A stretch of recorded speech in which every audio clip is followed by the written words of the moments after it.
Good morning, everyone. Welcome to the quarantine series, the quarantine film series. I'm your host, Kabir Segal, coming to you live from the ATL, Atlanta, Georgia. Hi, Mom. Hi, Dad. Thanks for watching. I also want to welcome everyone watching around the world. We started this broadcast, the quarantine series, as a way to spotlight creative individuals. And the pandemic's been tough. But this is we've done over, I think, 140 shows now, and musicians, artists, authors of all stripes are welcome to come on and talk about their projects. And really, I think it's important to not only support the artists that you discover on this broadcast, but support the artists in your community if you can. There's always that link between the artists and audiences. We need each other. So a couple things. If you want to learn who will be featured on the broadcast, you can always subscribe to my social media. We're available on pretty much every channel. So bookmark it so you're the first to know, or the second to know, or the 100th to know about what's happening.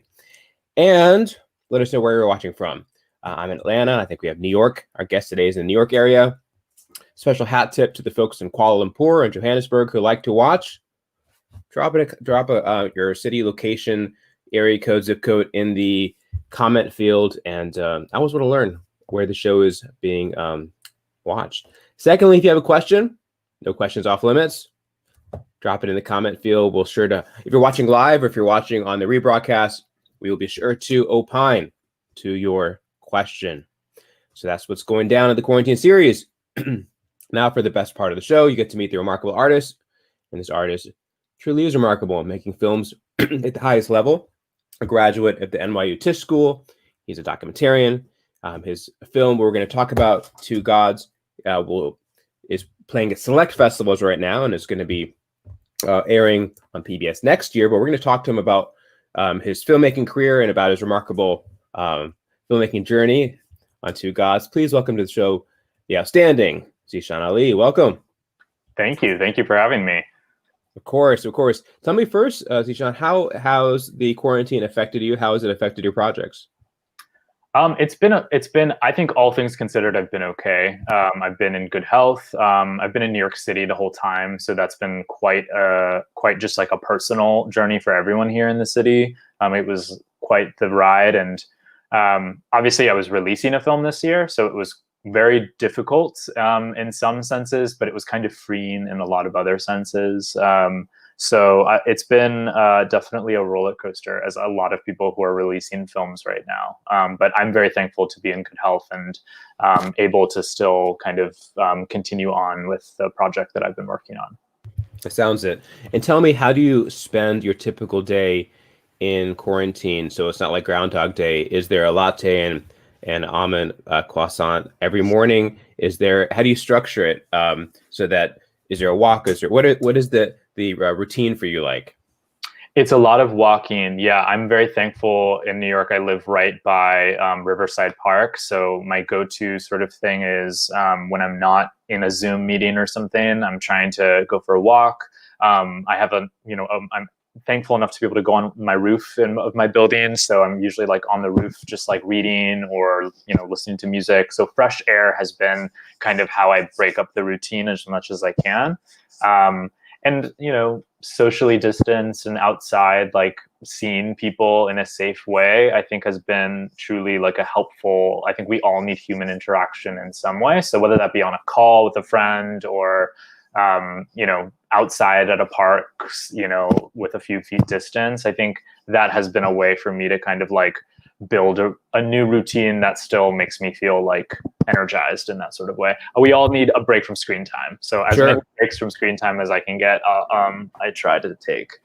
How about napping on that blue couch behind you? This couch is, weirdly enough, it's such a nice couch. The only person that sits on this couch is my cat. Yeah. It's so comfy. We have another couch. Like this is her domain. So I'm just paying rent in her house, basically. We all need a cat couch. Yeah. Tell me about Two Gods, why you wanted to make this remarkable project. I mean, it was quite a unexpected sort of journey. I was making kind of short documentaries and kind of dipping my toes into the documentary world, kind of like right after I got out of film school.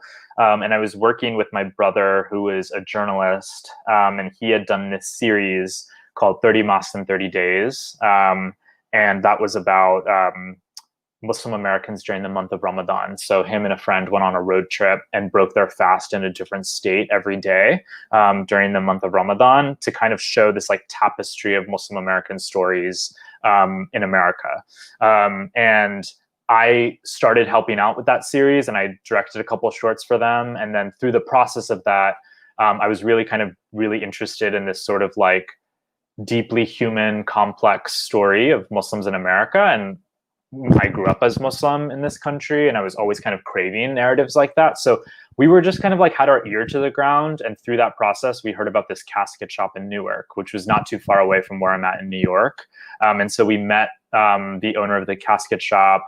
And through that, we met Hanif, who worked not only at the casket shop, but he performed at the kind of funeral washings. And it's such a beautiful tradition. And it was such a beautiful sort of like, it was such a beautiful work and journey that he had. And just that was just through like getting to know him. And we didn't realize that we were going to make a film officially, probably until like a year into that process. So it was very unexpected. I think I had never made a feature before this one too. So I didn't really know, I didn't have the confidence to be like, I think I'm making a feature right now. I think I just had a bunch of footage and I started putting it together and showing it to friends and other filmmakers who I looked up to. And they said like, I think something's there. Like, I think you have like a really interesting sort of juxtaposition of this sort of like funeral space and this sort of like the young men that Hanif was working with. So we just kind of kept exploring it from there. So that's how Two Gods really started. And we filmed it for about 5 years. So it was as most documentaries, it was a long journey of filming and following, but I was very thankful for like every step of that process, I think. Sure. 5 years is certainly a journey. How did the film change you during that period?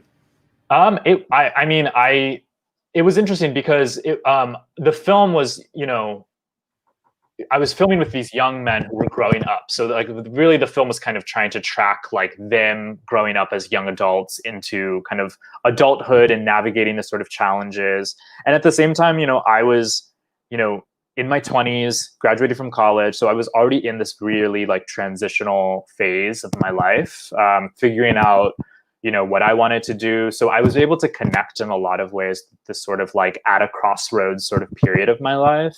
And also like the film really touches upon themes of grief and themes of, what it means to navigate grief, both in a sad way, but also like the beauty of navigating that and the way it changes you. And I personally encountered, some personal losses in my life during that period of time. So I was grieving in my own life, but I was leaning on my subjects for a lot of support. Hanif, taught me how to do the washings, and I was able to do the washings in my own family in that way. And it was a really sort of like, it became deeply personal. This film over time became so personal in the journey of making this film. I feel like I grew up and learned so much about documentary film, but also just about myself in this process. I know they say that all the time in docs, but I really feel like it changed who I was as a person in a lot of ways. So I'm very thankful for this experience. Certainly seems that. And I also wanted to ask about the subjects of your film. What did they think about the film? Have they seen the film? Were they involved in seeing edits? Talk us through that.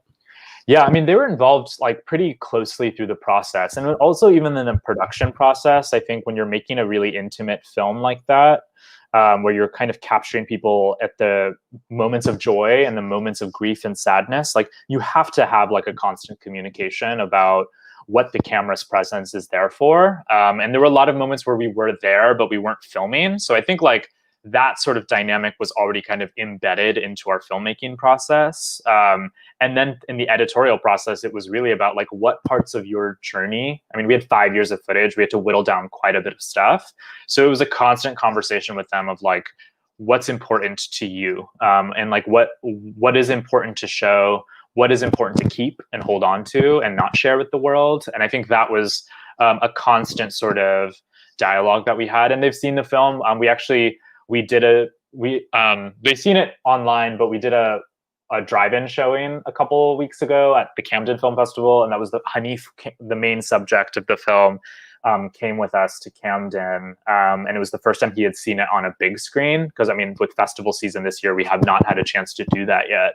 And it was a very sort of like emotional, kind of very like, it was a very sort of special moment for him to be able to see his journey kind of like on a big screen and be around people watching it. I think that experience was something that we were missing a lot this year, and I think we were thankful that Hanif at least had that experience to feel those emotions in that moment in time. Is there something you hope for this film to teach the audience or share with the audience about Islam, or is that too grandiose a hope? I think in like not, I mean, the film is all about, it's a very subtle film. So like, we're not trying to like teach about the ritual of washing, but what we are trying to do is like show the beauty and the intimacy and the care of which, you know, those that have passed are given. And I think it's, when people watch the film, sometimes I think when we have these connotations of death and like preparation of death, it's seen as so, cold and so distant. And I think what's really powerful about the film is that it, you know, it's performed by loved ones. Hanif loves not only the tradition, but he like gives like it's an act of care when he's like washing somebody who's passed away. You know, and it's a reflection of the care that he has as people. So it's hopefully kind of giving a new lens of this tradition. And I do think that Islam in America is often not seen through a lens of care and softness and vulnerability and tenderness. And especially when you're talking about Muslim men, and especially when you're talking about Black Muslim men, I think, you know, it was really important to have this film feel very tender and honest and vulnerable. So yeah, I think I'm hopeful that it informs people in the sense that, one, they learn about this beautiful tradition, but two, they see the tenderness of the ways that they interact with each other and the ways that they interact with those that have passed. To me, that's the most beautiful part about the film. So if anything, that's what I hope that people kind of walk away with, is like seeing the level of respect that Hanif especially, but the Muslim community in this film has for this tradition. Greatest obstacles to overcome while making this project, what was it? So many. I mean, capturing when life gets hard was really difficult. I mean, I think like a lot of documentarians maybe feel that way, but like filming in moments where things are really getting complicated, that was a really sort of delicate balance. I think crafting a story that holds so many different emotions, the editorial process of this film was like much harder than I would have imagined, but I'm glad it was so hard. Like, we had to make a lot of difficult decisions in the edit. And up to the release. I mean, releasing a film in COVID times is not easy, but I think if anything, I think a film like ours in this moment in time feels like, what, for better or for worse, it feels like very sort of like relevant to like some of the themes that we're kind of facing in this country. So there's been a lot of difficulties. Also, I'm a first-time filmmaker, so I'm learning these things for the first time. So I don't think I did everything perfect, but I think the challenge has been familiarizing myself with making a doc, with the industry, with the process of making the film in general. So those have all been challenges, I think. Yeah, certainly seems that.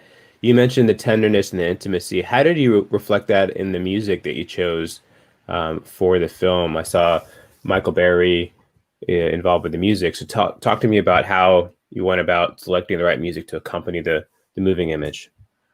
Yeah, music was actually probably my favorite part of the editorial. I mean, the edit was incredibly fulfilling, but the music was just like such a rewarding process. We were thankful enough that we did, early in the edit, we were able to go to Sundance does a music and sound design lab, where they paired me with a composer to just like play around with what the process of discovery of like a potential palette of sound in the film was. And so when we were playing with the film, we wanted something that felt intimate. When we're thinking about music, at least, we wanted something that felt intimate, but actually we wanted something that felt grand at the same time, like simple and grand at the same time. So what we did is we settled on the film opens with this call to prayer.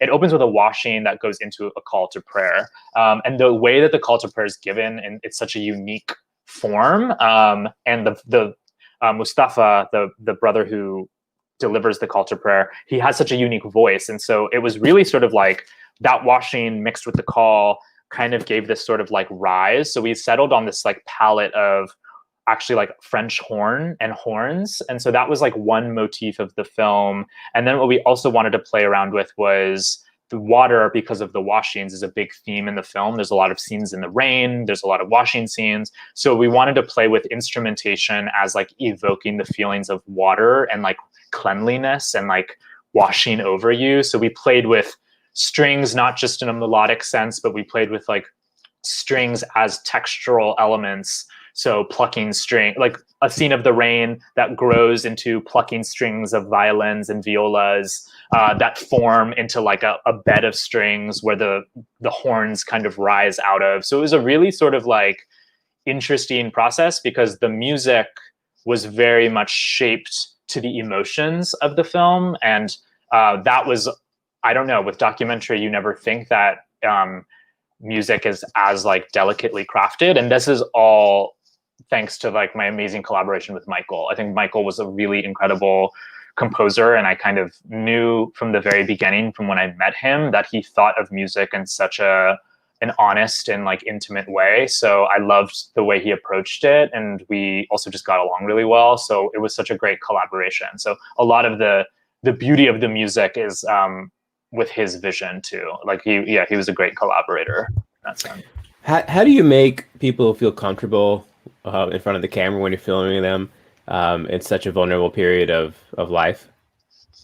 I mean, we had years of kind of familiarity. I mean, like Hanif and the subjects of my film like became like family. Like we were spending so much time not just about this film. I mean, like, you know, to this day, I talk to Hanif every day on the phone. Like we're very, very close as people. So, you know, it felt like a familial story in that sense. Like we were kind of just filming and having those conversations and having things that we agreed on and having things that we like would disagree on. And, you know, in the same way that, you know, but I think that openness, we had such an openness with each other, both when we were filming and when we weren't filming. And we were always kind of in communication. I think it was challenging with Furqan, the youngest subject of the film, when we first started filming with him, because he was like 11, 12 years old. So, you know, it was challenging to like get him to maybe like sit still for a moment if we were ever asking him questions. But I think the beauty of film, in the footage of the film, he has such like a vibrancy and energy to him that we didn't want to restrict that in any sort of way. So, I mean, we didn't have many traditional interviews with somebody like Furqan, but I'm actually glad, because I think it was at that moment in time, because I think to do that would have been to like be too formal and like too artificial. Like it was really just like about capturing who they were in the moment in time. Got it. And where can people find your remarkable film? So it's playing right now for the next couple of days at the Montclair Film Festival, and that's all virtual online. And then in November, it'll be playing in the States at Doc NYC. And also it'll be playing at the New Orleans Film Festival. So those are virtual film festivals that are coming up. And then we'll have a nationwide broadcast in the States in June of 2021. So there's a couple of windows of time coming up, and then we'll have another kind of go at it next summer, hopefully. Got it. And you can obviously learn more on Instagram at twogodsfilm and twogodsfilm.com, scrolling at the bottom. So if you want to learn about where to watch it and the latest updates on the film, you can see it there.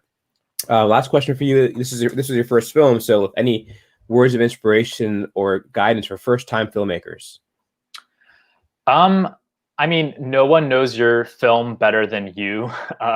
So trust your impulses, but also just like take care of yourself. Filmmaking can be very stressful, and you know, I think trusting your craft. I think when you're making a first-time filmmaker, there's a lot of doubt. There's a lot. It's easy to slip into a field of questioning if you know something or if you don't. And I think it's important to be confident in like that first spark. I mean, the most beautiful thing about a first time film is like you're following something without the expectations of an audience or success in any sort of way. So like hold on to that. It's such like I'm very thankful for the experience, because I think I made a film because of just like what I wanted to make. I wasn't necessarily making a film with the expectations of like what people would want to watch in a moment in time. So have confidence in that and make something that's unique to your own process and your own like vision. But yeah, take care of like rest, take care of yourself, talk it out. Those are all sort of important things. I think especially nowadays, like super important to preserve your sanity as much as you can. Awesome. Thank you so much for being on the show, Zeshawn. Wishing you all the best with this film and for your future projects. Awesome. Appreciate having me. Thank you. All right. That's our show today. You can keep subscribed to my social media to find out who we will feature. Make sure to take care of the art. Art will always take care of you. Take care, everyone.